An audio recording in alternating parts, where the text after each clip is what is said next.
Tin Man, please hang on. I'm not at our family event. I'm just at a Easter egg hunt. Well, I'm not at it. I just popping by, and I seen this, and I see a whole bunch of more. So please, this is very important. This is a new change here of information. I just want to show you. This is like a belly cut, like when we see the C-sections and stuff. Okay, warnings and worries of mine. You guys see that algae? That mold of whatever sort we're seeing. You know, I'm starting to get worried of things that may be unhealthy for us humans, for us children. Look at where that mold is. Where it's starting, it has blackness in it. You know, like the Black Forest supposedly story thing. Anyways, what I want to show you is, it's going to be interesting. It comes all the way down to being this dust particle. Okay, so think about this.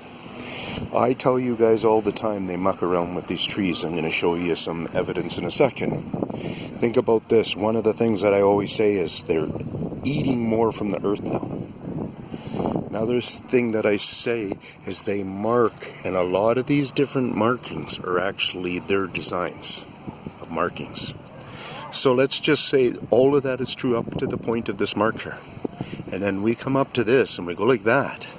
And we see something that almost looks iron, like it has iron in it. Like, I have no clue why the tree would be doing this. Does our science really understand? Do we just think this is a sickness maybe that's going on with this tree? Some kind of whatever that's ailing it or something. But we're really not putting it all together and understanding where it's coming from.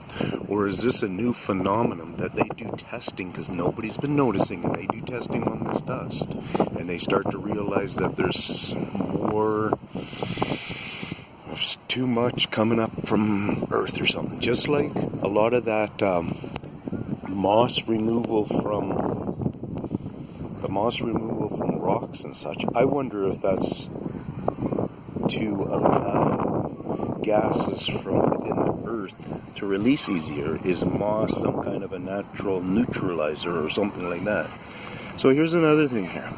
You see this? You can see it's humped a little bit, but it's nowhere done like our regular root system does. This is nothing. This is nothing for a root to push. But because this root, in my theory, grew so fast, it's a softer root. It actually molded itself pretty easily around that. I've checked in there, and there is these ties still go through there. It's pretty rotted in there now, but it's still there. So I just wanted to show you guys that, because I talk about them doing the same thing to the trees in the base underneath the earth part of it too. There's proof of speed growing that really didn't even mess up a little easy retaining wall. We know when trees are under their normal growth, they'll take out foundations and stuff. But so there's other markings on these trees that make me realize that they're around here. Look at all this inside flowering growth. We need to start observing that. Why are things growing so much more on the insides of them? Some flowering species have maybe been doing it forever and we're just used to it. But we're going to notice, like on a lot of the evergreens and such like that, like these kind of trees, I don't know about those ones in particular, but a lot of them, their green is starting to grow all the way to the trunk of the tree now. So there's big changes going on, and people just got to start becoming aware and seeing if they are going to make sense for our system, what we want, how we're going to be happy, how we're going to keep living. And yes, this was a cut. If you could really get into the magnifying end of this, you would know. They never probably scored the tree, so you can't necessarily cut in and see if the tree was scored. They might have scored the tree in some of them. So